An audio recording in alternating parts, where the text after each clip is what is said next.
Oi, gente, que prazer estar com vocês e poder gravar este vídeo, falar um pouquinho sobre as minhas impressões do meu estudo da semana sobre o Vem Segue-me.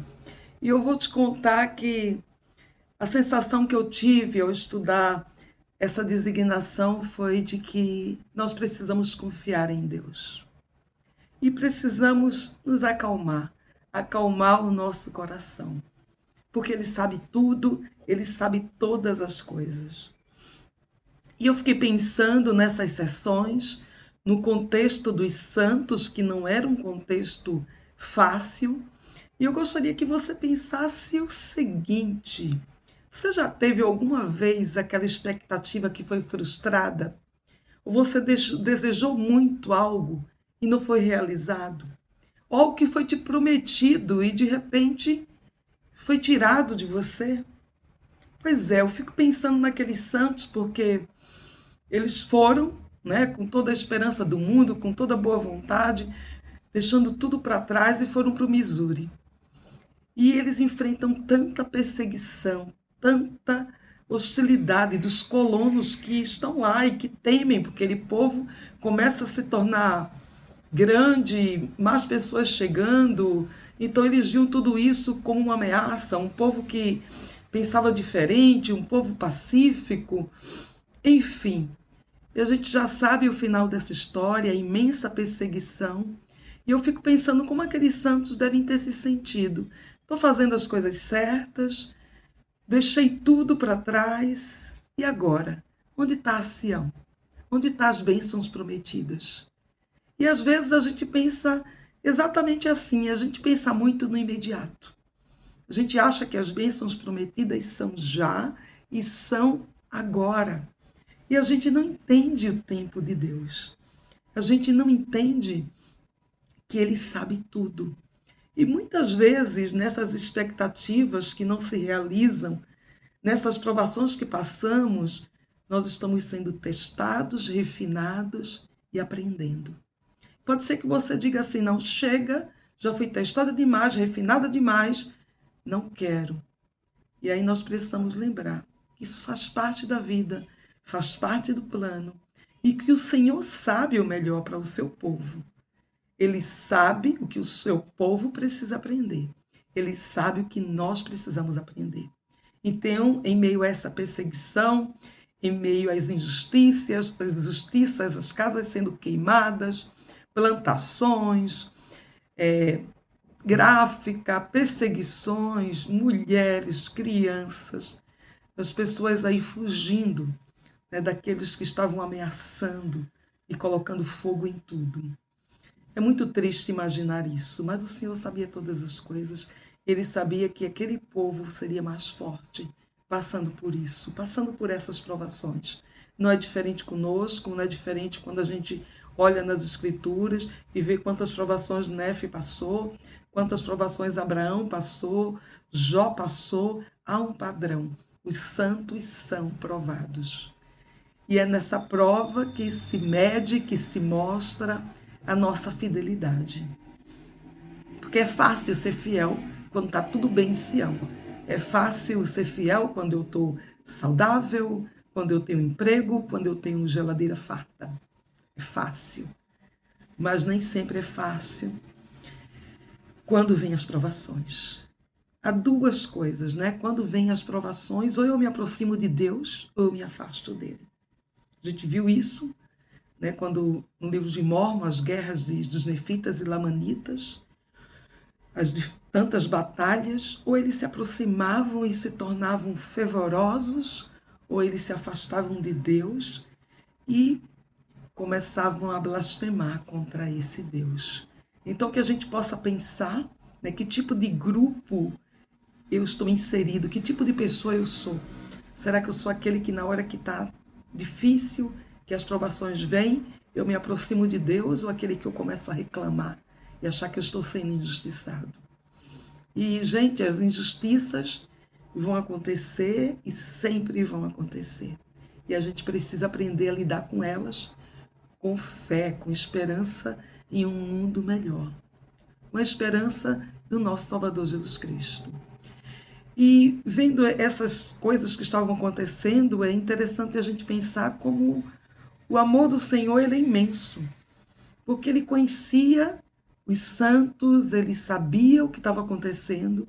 Joseph estava em Kirtland, 1.400 quilômetros de distância. Naquela época, as notícias não chegavam tão rapidamente, chegavam por cartas e que demoravam muito, ou alguém que vinha, um viajante. Então, Joseph, ele não tinha como saber com precisão o que estava acontecendo com os santos. Ele não sabia. Mas aí o Senhor vai lá em sua bondade e inspira, revela a seção 98 de Doutrina e Convênios, que mostra que, embora Joseph ainda não soubesse ao certo exatamente o que estava acontecendo do outro lado, com os santos do Missouri, o Senhor revelou, porque o Senhor sabia. E ele, como profeta de Deus, ele teve isso muito claramente. E a gente vê essas palavras do Senhor no 98, porque os santos estão sendo perseguidos, estão sendo ameaçados. E aí o Senhor diz assim: em verdade vos digo, meus amigos, não temais. Ou seja, não precisa temer. Não precisa temer. Que se console vosso coração. Sim, regozijai-vos sempre, em tudo dai graças. Imagina, os santos estão sendo perseguidos, estão perdendo suas propriedades, suas casas, sua segurança, seu conforto, estão sendo injustiçados, e o Senhor está dizendo assim, ó, consola seu coração, acalma seu coração. Em tudo dai graças, agradecei, vai ficar tudo bem. Não é uma situação fácil, mas é o que nós aprendemos com essas sessões e que precisamos aplicar na nossa vida. Vai haver situações em nossa vida muito difíceis, mas a gente precisa entender que se nós confiarmos no Senhor, vai ficar tudo bem. Que nós teremos o nosso coração consolado e que a gente não esqueça nunca de render graças, de agradecer, esperando pacientemente no Senhor, porque vossas orações chegaram aos ouvidos do Senhor. Gente, que a gente não deixe de orar nunca e que a gente pacientemente, firmemente, aguente as nossas provações. E aí, quando a gente vai para o versículo 3, ele diz assim: portanto, ele vos fala essa promessa, com um convênio imutável, de que serão cumpridas a todas as coisas que vos tiverem afligidos, reverterão para o vosso bem, para a glória do meu nome, diz o Senhor. Então, o Senhor diz para eles: olha, todas as coisas que vocês estão passando, vai ser para o seu próprio bem, para a glória do meu nome, se vocês suportarem bem. Então a gente aprende aqui. Nós não somos diferentes daqueles santos. Talvez a época mudou, mas somos iguais e passamos por provações também. Tudo que nós precisamos é suportar bem, é continuar fazendo bem. Muitas vezes as provações que nós vamos passar vão ser causadas por conta das nossas próprias escolhas. Às vezes o sofrimento vai vir por conta das nossas decisões pessoais. Outras vezes esse sofrimento vai vir pela decisão de outras pessoas. Mas as provações sempre serão parte da nossa vida. A diferença está em saber como lidar com elas, em saber agradecer, em saber orar, invocar ao Senhor, em saber suportá-las bem, independente do que estiver acontecendo. Então, quando a gente vê tudo isso, a gente tem aquela sensação de confiança. É quando o Senhor diz: aquietai-vos, porque eu sou Deus. Ou seja, eu estou com você, eu estou do seu lado. E essas provações, como foi dito a Joseph na cadeia de Cartas, serão só por um momento. Né? Só um momento. A gente não tem a noção do que será a eternidade. Essa representação de algo muito passageiro aqui na Terra, muito momentâneo, de nada, de quase nada. Então, que a gente possa realmente ter esse cuidado. O Senhor faz alguns alertas, fala para esse povo ter cuidado especial, um cuidado especial. Ele fala das leis. Ele fala: e a lei do país que for constitucional, que apoia o princípio da liberdade, na observância de direitos e privilégios, pertencerá a toda humanidade e será justificável para mim. Então ele fala que a igreja deve apoiar o que é constitucional. E ele fala sobre a liberdade. Então, a gente sabe que o arbítrio, a liberdade, está lá desde o princípio. Então, gente, que a gente possa ter muito cuidado, porque essa é uma sessão que ele vai falar muito sobre as leis. Por quê? Porque os santos estavam injustiçados, mas o Senhor diz, olha a Constituição, vai nos caminhos da lei. E é muito interessante a gente pensar isso, porque é exatamente isso que os santos vão buscar. Joseph vai tentar buscar essa justiça, ele não encontra nos homens. Ele vai tentar buscar através dos governos, ele não encontra. Tanto que, anos depois, ele decide que a única maneira é ele se candidatando a presidente dos Estados Unidos. Que quem sabe assim ele conseguiria resolver a questão dos santos, essa perseguição, essa intolerância religiosa. E a gente sabe que quando ele se candidata, ele é morto em seguida. Porque havia um grande potencial, uma grande possibilidade que ele ganhasse essas eleições. Então ele acaba sendo morto. Gente, não é diferente, parece uma ficção. Aconteceu com Joseph, a gente vê hoje acontecer isso no mundo, a gente viu essa semana aquele ativista político, uma pessoa que defendia valores cristãos, a liberdade que está sendo falada aqui, a família, né, que era contra princípios que destroem, como o aborto, como as drogas, mas era alguém que apoiava coisas que nós acreditamos. Simplesmente foi assassinado. Diante, né, de todos aqueles jovens, vocês devem ter acompanhado as notícias, enquanto ele falava, quando ele começava ali, como ele sempre costumava, esse debate que ele começou nas universidades, morto diante de todos os jovens. Gente, é lamentável. Mas vocês podem pensar assim, injustiça? Sim, sim. Né? E a gente vai ver muitas vezes julgamentos que não são justos. A gente vai ver, como dizia Isaías, o mal parecer bem e o bem parecer mal. A gente vai ver ladrão fora da cadeia e a gente vai ver homem honesto sendo condenado. A gente vai ver Corte Suprema corrompida. Estava lá no livro de Mórmon. Está aqui o Senhor advertindo isso, né, em Doutrina e Convênios. Mas ele fala para a gente, observe, né, a liberdade, apoiar o princípio da liberdade. Isso que nós precisamos defender, porque quando a gente perde a liberdade, a gente perde alguma das coisas mais preciosas que possuímos. E essa luta pela liberdade, ela é uma das maiores lutas que nós travamos no mundo difícil de hoje. Eu achei muito interessante porque o Senhor fala mais adiante. Mais adiante ele vai falar. Peraí, gente, se eu achar aqui. Eu marquei tanta coisa que eu já nem sei onde está. Depois eu acho. Ele fala sobre a Constituição americana e se essa Constituição foi inspirada pelo Senhor. Que o Senhor inspira homens justos. E a gente sabe, em todos os tempos, todas as épocas, o Senhor tem inspirado homens justos. E que a gente possa realmente ficar atento. O presidente Oaks falou sobre isso, né? Que a gente deveria observar a nossa Constituição.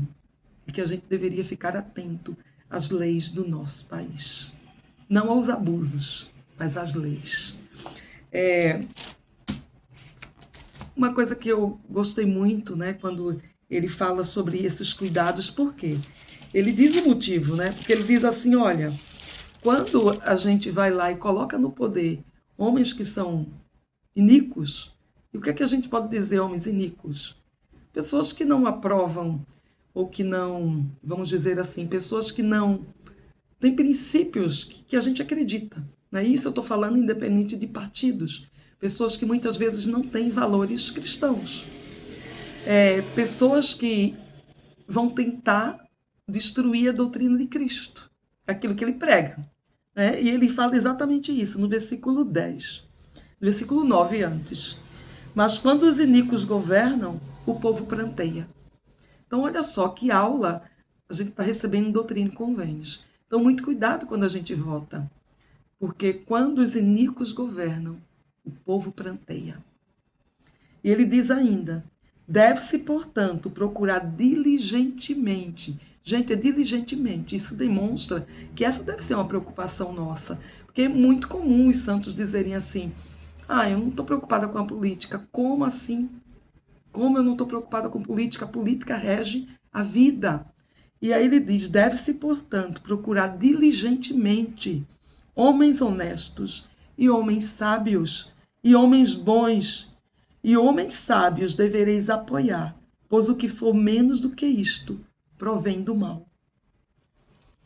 Então, que a gente possa realmente usar a nossa inspiração. Nós temos o Espírito Santo para poder discernir, né? E que a gente possa colocar no poder homens sábios, homens que tenham essa clareza, que tenham esse discernimento, que façam com que a nossa vida não se torne mais difícil do que já é. Então, que a gente possa lembrar disso, porque é isso que o Senhor está nos dizendo em Doutrina e Convênios. E os santos estavam sofrendo porque eles estavam vivendo numa região que praticamente não tinha lei. Né? Eles iam lá em um período, uma época da história que era muito difícil, que eles iam lá e faziam o que queriam. Então o Senhor está dizendo, olha, calma, segue a Constituição, segue as leis do seu país. E o Senhor dá muitos conselhos para eles, né? Muitos. E, inclusive, o Senhor fala sobre a importância que eles deveriam de promover a paz.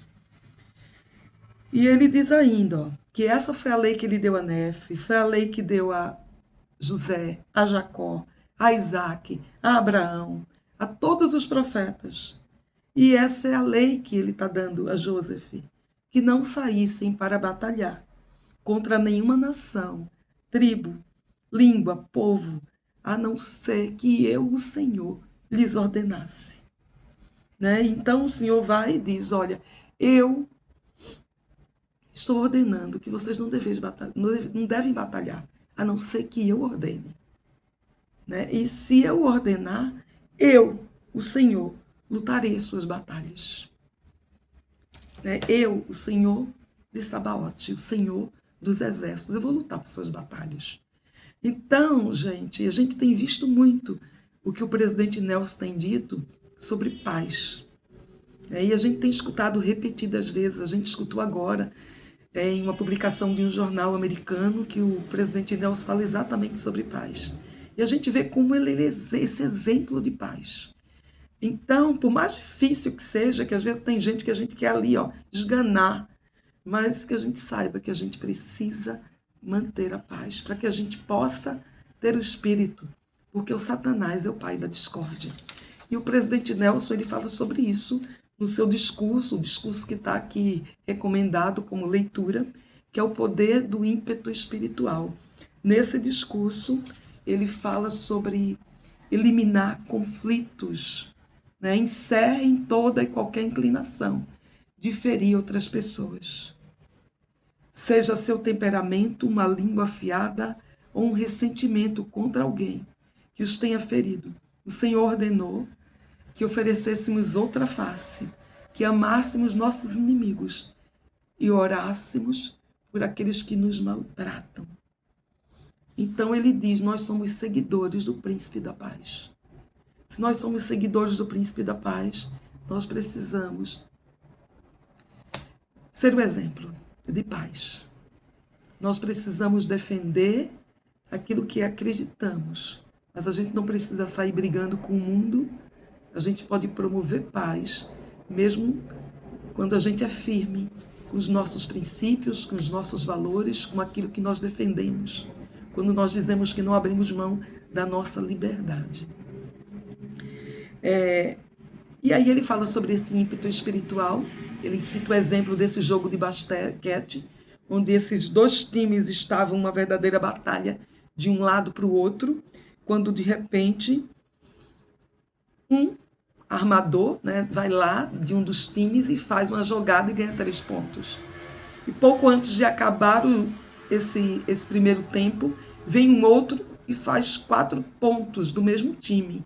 Então eles ficam com uma vantagem aí de 7 pontos no finalzinho do jogo, naquele ímpeto, naquele impulso rápido, de tal maneira que ficou muito difícil para o time se recuperar e eles acabaram ganhando o jogo. E ele fala sobre a importância de ter esse ímpeto, de ter esse impulso na nossa vida. E ele nos dá alguns conselhos. Ele fala sobre a gente entrar no caminho do convênio e permanecer. Ou seja, primeiro convênio é o batismo. Eu preciso permanecer firme, renovar meus convênios a cada domingo, fazer convênios no templo, perseverar, entrar e permanecer. Ele fala sobre a alegria do arrependimento diário. Todo dia buscar esse arrependimento e ser alguém melhor. E ele diz que se a gente sente que está se distanciando desse caminho, a gente precisa se aproximar mais do Salvador. A gente precisa encontrá-lo mais em nossa vida. Ele diz, quando você retorna para o caminho do convênio, não significa que será uma vida fácil, porque o caminho é árduo, vai aparecer como uma escada íngreme, mas nós podemos, se tivermos propósito e objetivo nessa chegada. Aí ele fala também, ele fala sobre aprendam a respeito de Deus e de como ele trabalha. E eu achei lindo, porque ele fala assim, Deixem que Deus prevaleça em sua vida, deem ao Senhor uma parte justa do seu tempo. E isso me fez pensar muito, gente. Fiquei pensando assim, poxa vida, o meu tempo, que é igual ao seu, nós temos 24 horas. Será que eu estou dando uma parte justa ao Senhor? E eu vi que eu preciso melhorar.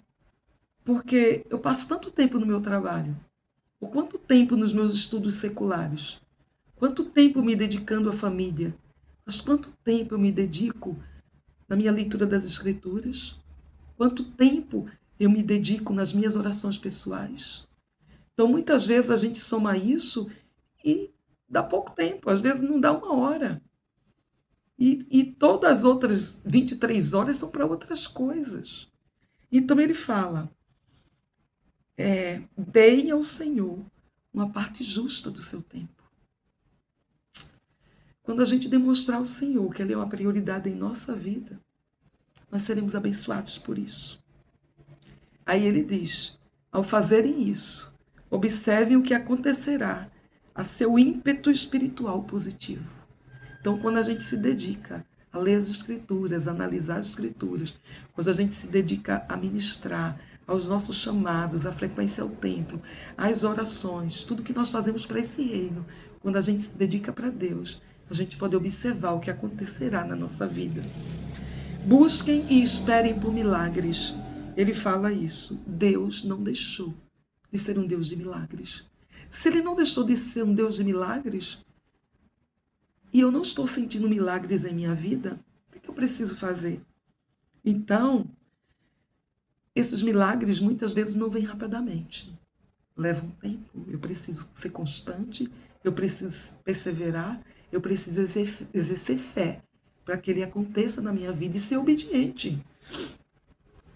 E ele diz que há uma coisa que vai ajudar muito nesse seu impulso, nesse seu ímpeto espiritual. É perceber que o Senhor o está ajudando a mover uma montanha em sua vida. Então, quando a gente sentir que esse Senhor dos Exércitos, Ele está do nosso lado, e Ele está erguendo essa montanha, e você tem aquela sensação ali, eu não conseguiria fazer isso sozinho. A gente vai sentir essa gratidão infinita por nosso Pai Celestial, por nosso Salvador Jesus Cristo. E como conselho 5, ele diz, encerre os conflitos em sua vida. Aqui nessa sessão também ele fala muito sobre perdão. E perdoa a primeira, perdoa a segunda, perdoa a terceira, quarta. E ele diz ainda, perdoa 70 vezes 7. Gente, não é diferente do conselho que já foi dado lá no Novo Testamento. Se a gente quer perdão, a gente precisa perdoar. Então a gente precisa tirar as mágoas, conflitos, a gente precisa, como discípulo de Cristo, ele é o príncipe da paz, a gente precisa seguir os passos dele. Então, ele diz isso, repito meu convite. E a gente sabe que os conflitos começam tudo. Os conflitos começam guerras. Guerras por território, guerras por poder, guerras políticas. Não é isso que o Senhor quer. Então, que a gente possa ter muito cuidado, né? Ter muito cuidado. É uma coisa que eu tenho aprendido. Né? Por mais que você ache, mas eu tenho razão nisso, ou como as pessoas não conseguem perceber assim, não é um problema nosso. Não é um problema nosso.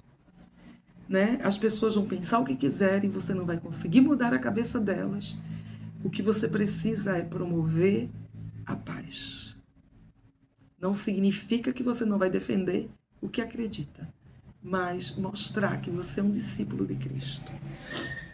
E ele diz assim, que o Salvador ele expiou por toda a humanidade. Ele ama todos os seus filhos, todos somos iguais. Então ele diz que qualquer pessoa que buscar seguir o Salvador e servi-lo, a expiação está disponível. Então a expiação está para mim, está para você, está para todos, tá? Aquele que você diz, nossa, esse acho que não vai ter mais jeito, esse é pecador. Enquanto houver vida, tem esperança. Então ele fala isso, que se a gente buscar esses princípios da nossa vida, a gente vai poder encontrar esse ímpeto espiritual e estará muito mais próximo do Salvador. Então que a gente possa realmente lembrar dessas coisas, seguir. É um profeta de Deus falando. A gente vai ter logo uma conferência. Eu estou muito ansiosa, porque às vezes a gente começa a ver as notícias desse mundo difícil, violência, doenças, né, injustiças, e a gente fica triste, mas quando a gente sai de uma conferência, a gente fica feliz, porque Cristo nos dá isso, nos dá paz, nos dá esperança, né, essa esperança desse mundo que virá.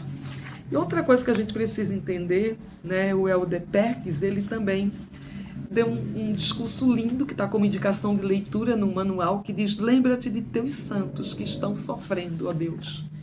E ele mesmo conta da experiência dele, lutando contra um câncer, né, diminuindo a expectativa de vida que ele tinha, e que ele pensava, eu vou deixar para trás minha família, coisa, né, sagrada para mim, que eu amo.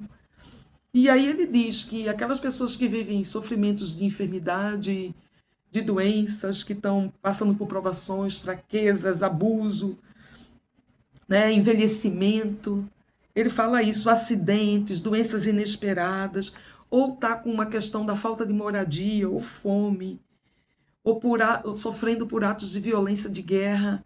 Ele fala assim, que de todo esse sofrimento pode surgir problemas emocionais, como ansiedade, como depressão. E isso pode vir da traição de um cônjuge, de um parente ou de um líder de confiança, né, que você confiava e se sentiu traído, do desemprego, de um revés financeiro, de um julgamento injusto de uma pessoa. Então, assim, todas essas coisas vão afetar a nossa vida. Mas ele diz que, às vezes, esse sofrimento pode parecer debilitante, mas nós podemos enfrentar tudo isso com o nosso Salvador. Que a esperança é encontrada no Evangelho de Jesus Cristo. Ele diz que as pessoas podem dizer assim, que o fato de você estar sofrendo, você estar com uma doença, ou você estar com uma depressão, não significa que Deus está insatisfeito com a sua vida. Que você está passando por isso porque é consequência de um pecado seu. Né? Nem sempre a gente sofre consequências do pecado. Às vezes a gente sofre dos pecados nossos, de outros, mas às vezes a gente vai sofrer as consequências da própria mortalidade, desse plano. Né? Fazia parte desse pacote. Então ele diz, não significa que no sofrimento que Deus está insatisfeito com a sua vida. Às vezes está sendo fiel, está guardando os mandamentos, está fazendo tudo certo. E vai acontecer, porque é parte da vida. Ele lembra, inclusive, aquele homem, né, que Rabi, quem pecou? Lembra do homem cego no templo? Rabi, quem pecou? Foi ele? Foi os pais? Né? Quem foi? E aí Cristo diz, não foi ele, não foram os pais, mas para que se manifestem as obras de Deus. Então, qual é a obra de Deus? Levar a efeito a vida eterna e imortalidade ao homem, para que se manifeste a sua obra. A gente está falando de mortalidade. Mortalidade é dor, é sofrimento, faz parte do combo. E aí ele diz, né, que o Senhor diz que ele vai purificar o povo do seu convênio. Então, gente, se você estiver passando por provações, eu sei que ninguém vai ficar, ai, venha mais, estou feliz, que ai, adoro sofrer, que venham provações. Ninguém fica assim, né? Soltando fogos. Claro que não. Mas quando a gente muda a perspectiva e a gente pensa, poxa, estou sendo provado, é a oportunidade que eu tenho de crescer. Como é que eu vou aprender a passar por essa experiência? Como é que eu posso me refinar? Como é que eu posso me qualificar para ser melhor discípulo de Cristo, para voltar à presença dele e conseguir esse reino celestial? E ele fala, se suportardes bem, teu Deus te exaltará no alto. Gente, outra coisa que ele fala nesse discurso é que nosso Pai Celestial está intimamente ciente de seu sofrimento. Ele sabe disso, mas aí a gente precisa buscá-lo. A gente precisa buscar a ajuda dele. Demonstrar, né, que a gente também se importa e que a gente pode levar o que a gente está sentindo ao nosso Pai Celestial e o nosso Salvador. E aí ele diz que Jesus Cristo oferece seu poder capacitador para ajudá-lo a ter força, a fim de suportar bem seu sofrimento. Então, através da expiação de Cristo, nós podemos sentir o seu poder, sentir o seu amor. A gente sabe que Cristo expiou por nossos pecados, que ele sofreu por nós. Ele traz nas marcas da sua mão. Para nos lembrar do seu sofrimento, que ele passou por tudo que eu e você passou já. Ele desceu abaixo de todas as coisas, ele sabe tudo. Então, que a gente possa lembrar disso. Às vezes a gente vai estar fazendo tudo certo e ainda assim vamos ser provados. Mas Cristo, ele vai nos dar o seu bálsamo. E o Salvador nos convida, buscai-me em cada pensamento, não duvideis, não temais. E ele cita exemplos lindos. Ele visitou uma mulher que tinha perdido a filha em um acidente e depois ela perdeu o marido devido a um câncer.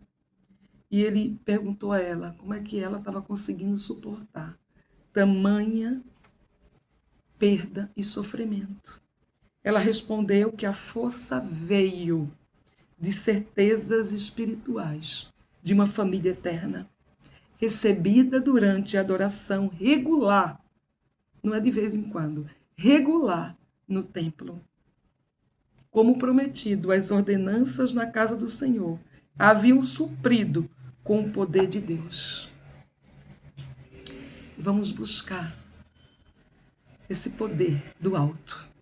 E aí ele diz, a quarta coisa que ele aconselha, escolha encontrar alegria a cada dia. Porque se você levanta a cada dia triste, né? Onde fica a nossa gratidão? Se você levanta a cada dia achando que é um fracasso. A gente precisa lembrar que nós somos joias, é o que fala aqui em Doutrina e Convênios. Nós somos joias do Senhor, nós somos seus filhos. Então a gente pode buscar essa alegria. E ele diz que aqueles que sofrem sentem que a noite não tem fim e que o amanhecer nunca chegará. Aí ele diz, não há problema em chorar. No entanto, se você se encontra nas noites escuras do sofrimento, ao escolher a fé, você pode despertar para as manhãs brilhantes de esperança. Gente, que lindo. Essas sessões são maravilhosas, porque elas vão falar sobre os santos serem fiéis, sobre os santos lembrarem-se das leis do seu país, serem bondosos, perdoar. Ou seja, o Salvador, Jesus Cristo, ensinando atributos dele, ensinando seu povo, seus santos, a ser discípulos de Cristo. E a gente vê que, com tudo isso acontecendo, a gente vê que as missões continuam. A gente vê, por exemplo, na sessão 99, quando o Senhor chama John Murdock para servir uma missão. E a gente fica pensando nesse pioneiro, como ele foi grandioso. Porque a gente sabe que ele teve 3 filhos, né?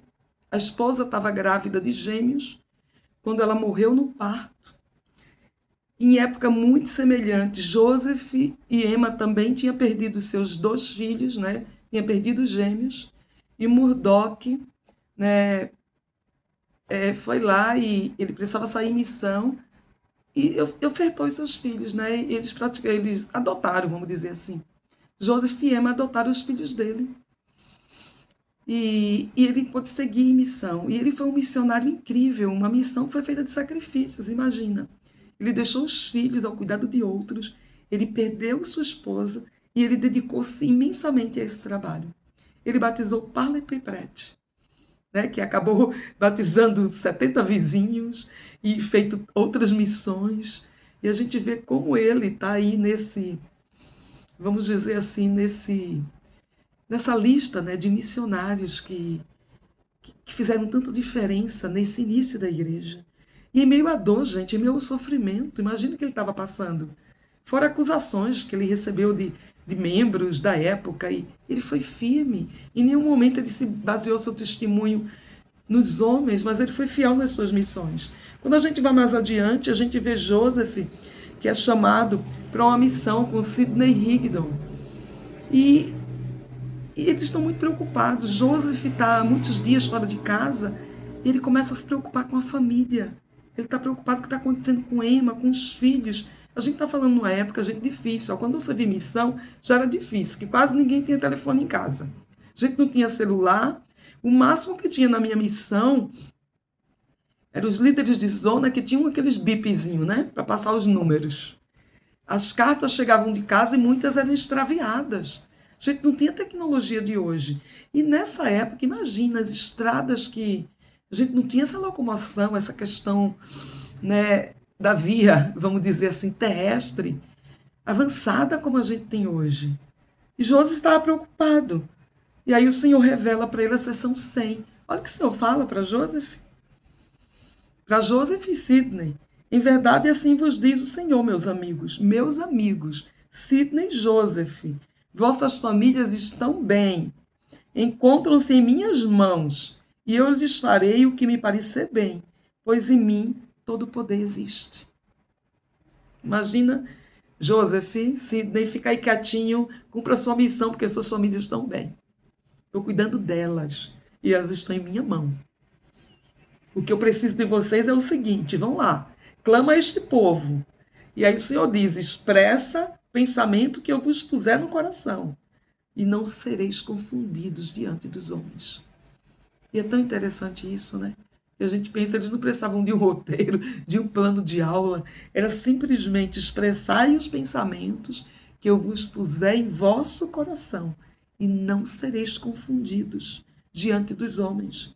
Pois naquela mesma hora, assim, naquele mesmo momento, ser-vos-á dado o que dizer. Ou seja, o Espírito Santo, né, vai te dizer o que falar. Então, gente, a gente fica pensando, né, os missionários que estão aí, ou aqueles que pensam, eu vou servir, vou deixar minha mãe, vou deixar meu pai, ou eu estou na missão, estou preocupado, minha mãe está doente, né, e tantos que a gente sabe que perdem familiares, perdem mãe, perdem pai. Não se preocupem, o Senhor sabe o melhor, vai tudo ficar bem, tudo vai ficar bem. Então, que a gente possa realmente colocar esse reino. E o Senhor, mais uma vez, mostrava que o foco não estava nas coisas temporais, o foco não estava na perseguição, o foco estava em continuar fortalecendo, continuar pregando o Evangelho. Ele diz, portanto, continuai a vossa viagem, e que se alegre vosso coração, pois eis que eu estarei convosco até o fim. Então, ele está dizendo, Sidney, Joseph, continua a sua viagem. Se alegre o vosso coração. Está dizendo isso para mim e para você também. Continua a sua viagem. Fica feliz. Não vai com sentimento de tristeza, não. Vai feliz, porque eu estarei convosco até o fim. E ele diz, no 15, no 100, no versículo 15, portanto, que se console vosso coração, pois todas as coisas contribuem para o bem daqueles que andam retamente e para a santificação da igreja. Então a gente vê como o Senhor cuida daqueles que servem, daqueles que colocam o seu reino, daqueles que vão adiante, que pregam o evangelho, que cumprem seus chamados. Então, o Senhor está dizendo isso. E daqueles que encaram os seus sofrimentos e provações, sabendo que tudo isso será revertido para o nosso bem. E ele diz assim, é necessário que sejam corrigidos e provados como Abraão, a quem foi ordenado oferecer o único filho. Ele fala muitas coisas sobre esse evangelho, esse reino que se espalharia, sobre as estacas de Sião que seriam estendidas. E ele fala sobre o milênio, ele fala sobre promessas, ele fala sobre bênçãos. Então, gente, mais uma vez, o foco não estava nas provações que eles estavam passando, mas naquilo que eles poderiam se tornar através das provações. E que a gente possa lembrar, quando o Senhor diz, aquietai-vos e sabeis que eu sou Deus. Não tem por que temer, não tem por que ficar triste, não tem por que não confiar. Que o Senhor nos abençoe, que a gente possa ter esse espírito de olhar adiante, amando a todas as pessoas, espalhando um espírito de paz, defendendo aquilo que acreditamos, mas demonstrando que somos discípulos de Cristo. Até a próxima.